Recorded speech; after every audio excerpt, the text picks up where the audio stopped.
नमस्कार, मैं हूं कुमार गजेंद्र। जनपद ऑन द स्पॉट में आपका स्वागत है। जो इंडिया गठबंधन बनाया गया है लोकसभा चुनावों के लिए, विपक्ष ने जो इंडिया गठबंधन तैयार किया, उसमें बहुत ही पसोपेश की स्थिति पैदा हुई। बड़ी खींचतान है, बहुत सारे लोग आपस में डर रहे हैं। लेकिन जब भी घटक दलों के जो पार्टियों के जो प्रवक्ता हैं, उनसे अगर बात करो, कहीं पर भी उनसे बात करो, तो वो ऐसा दिखाने की कोशिश करते हैं जैसे कि गठबंधन के अंदर पूरा राम राज्य है और सब कुछ चीजें तय हो जाएंगी। लेकिन ऐसा है नहीं। कांग्रेस से जो उसके घटक दल हैं, बड़ी कुर्बानी मांग रहे हैं। वो चाह रहे हैं कि कांग्रेस को जिस तरीके से वो चाहें उस तरीके से चला लें, और कांग्रेस बड़ी दयनीय स्थिति में आ चुकी है कि क्या करे क्या ना करे। ये बहुत बड़ी बात है क्या। लेकिन इन सब के बीच में सवाल पैदा होता है कि क्या कांग्रेस घटक दलों के साथ बड़ी कुर्बानी दे पाएगी घटक दलों को। लेकिन ऐसा होता नजर नहीं आ रहा, क्योंकि कांग्रेस जिस तरीके से बड़ी पार्टी है और 60 साल देश पर उन्होंने राज किया है, उस तरीके से कांग्रेस को अपने घटक दलों के साथ नहीं लेटना चाहिए, नहीं झुकना चाहिए उनको। और किसी भी रूप में कांग्रेस अगर अपने दम पर देश के अंदर लड़ती है तो कांग्रेस की स्थिति बहुत बेहतर होगी, क्योंकि कांग्रेस पिछली दफा भी बहुत सारे स्थानों पर नंबर 2 पर रही थी, इतनी फ्लॉप शो नहीं थी। लेकिन कांग्रेस के जो सलाहकार हैं, वो जो सलाह दे रहे हैं हाईकमान को, वो कहीं ना कहीं उसमें लैप्स है और उस चीजों को समझ नहीं पा रहे हैं। जबकि भाजपा अपने घटक दलों के साथ सहज है, जबकि लेकिन कांग्रेस गहरी उलझन में फंसी हुई है इस बात को लेकर। कई बैठकों के बावजूद किसी तरह का निष्कर्ष नहीं निकल पाना, यह भी एक बड़ी समस्या पैदा हो गई है। सीट बंटवारे के साथ फार्मूले फेल होते जा रहे हैं लगातार। कांग्रेस के साथ सबसे बड़ी उलझन जो है वो आम आदमी पार्टी को लेकर भी सामने आ रही है। उधर अखिलेश यादव जिस तरीके से उत्तर प्रदेश में कांग्रेस को बिल्कुल भी 1 इंच भी जमीन देने को तैयार नहीं है, वो भी बहुत समस्या की बात है। टीएमसी भी अपनी जिद पर अड़ी हुई है। ऐसे में अगर कांग्रेस लोकसभा चुनावों में कमजोर होती है तो कांग्रेस का प्रधानमंत्री नहीं बन सकता। ये कांग्रेस के सामने समस्या है। अगर कांग्रेस इन घटक दलों की मान लेगी और सारी सीटें इनको दे देगी, तो आने वाले जो अगर रिजल्ट आता भी है, तो कांग्रेस का प्रधानमंत्री, कोई भी घटक दल इस बात पे राजी नहीं होगा कि कांग्रेस का प्रधानमंत्री बनाया जाए। फिर एक नया फॉर्मूले पे बहस शुरू होगी, जो हो पाना जिसको पूरा हो पाना बहुत मुश्किल होगा। इसलिए चुनाव से पहले जब गठबंधन तैयार है, तो उसी वक्त कांग्रेस चाहती है कि इस सारी चीजों पर वो अपनी बातों को तय कर ले पहले से ही। 2019 के चुनावों में 52 सीटें जीती थी कांग्रेस ने। जो 2019 के जो लोकसभा चुनाव थे, उसमें 52 सीटें कांग्रेस ने जीती थी और 209 सीटों पर दूसरे नंबर पर रही थी देश के अंदर। इस हिसाब से 261 सीटों पर कांग्रेस की प्रबल दावेदारी मानी जा रही है, और कांग्रेस भी चाहती है कि 261 में से वो काफी सीटें उन्हें मिले, जिससे कि वो अपनी स्थिति देश के अंदर मजबूत कर सके। बाकी 282 सीटों पर घटक दल सिमट जाएंगे।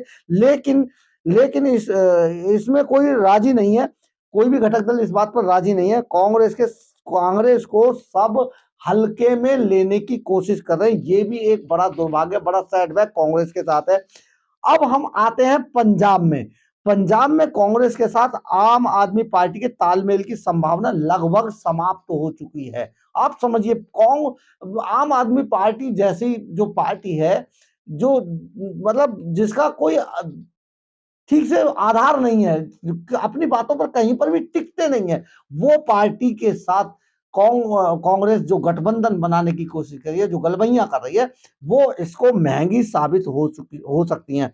पंजाब में कांग्रेस के साथ आप आम आदमी पार्टी के तालमेल की संभावनाएं लगभग समाप्त हो चुकी हैं।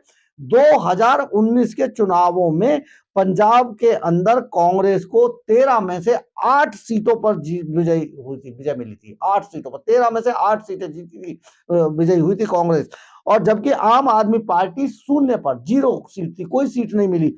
अगर उसको उसको दो बाद में एक उपचुनाव हुआ, उस सीट पर जीतकर आम आदमी पार्टी ने अपना खाता खोला था। ये भी बड़ी बात है। इस बार पंजाब में अपने खोए वोट बैंक को वापस पाने के लिए कांग्रेस लड़ाई लड़ रही है, जो उसको लड़नी भी चाहिए थी। कांग्रेस के पंजाब में 36 से 42% का प्रतिशत का वोट मिला था, उसको वोट शेयर मिलता रहा है। लेकिन अगर आपके साथ समझौता हुआ तो वोटर उनके पास, कांग्रेस के पास वापस नहीं लौटेगा, ये भी संभावना जताई जा रही है। इसी तरह से दिल्ली के अंदर पिछली बार यानी कि 2019 के लोकसभा चुनावों में कांग्रेस ने 7 में से 5 सीटों पर दूसरे नंबर पर रही थी। मतलब कांग्रेस की स्थिति बहुत बुरी नहीं थी। वो 7 सीटें दिल्ली से हैं लोकसभा की, जिनमें से 5 सीटों पर दूसरे नंबर पर कांग्रेस रही थी। आम आदमी पार्टी के जो विधानसभा चुनाव थे, जो लोकसभा चुनाव हुए, उसमें नतीजे एकदम उलट सामने आए थे। कांग्रेस ने बहुत अच्छी बढ़त हासिल की थी और 5 सीटों पर दूसरे नंबर पर रही थी। इस हिसाब से कांग्रेस आपसे 5-2 का फॉर्मूला मांग रही है। मतलब 5 सीटें कांग्रेस चाहती है लड़ना और 2 सीटों पर आम आदमी पार्टी को। लेकिन आप इस पर राजी होती दिखाई नहीं दे रही है।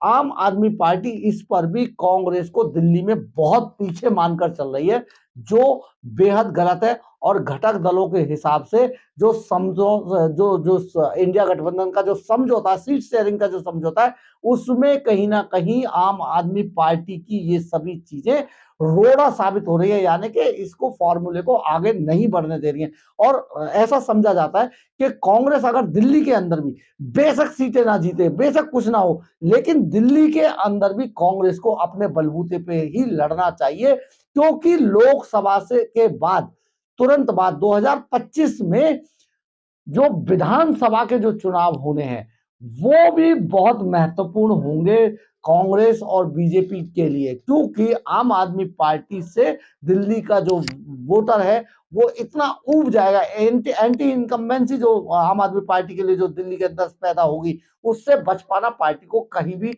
मुमकिन नहीं होगा। इसलिए कांग्रेस ऐसे में मौके का फायदा उठा सकती है। लेकिन अगर कांग्रेस ने लोकसभा में ही आम आदमी पार्टी के साथ समझौता कर लिया, तो आने वाले चुनावों में बहुत लंबे समय तक कांग्रेस इस तरीके से दिल्ली की सत्ता से तो बाहर रह सकती है। अगर आपको मेरी खबर अच्छी लगी हो तो आप इसे लाइक, सब्सक्राइब और शेयर जरूर कीजिएगा। कमेंट्स बॉक्स में अपनी राय जरूर लिखिएगा, इससे हमें ऊर्जा मिलती है। जय हिंद, जय भारत।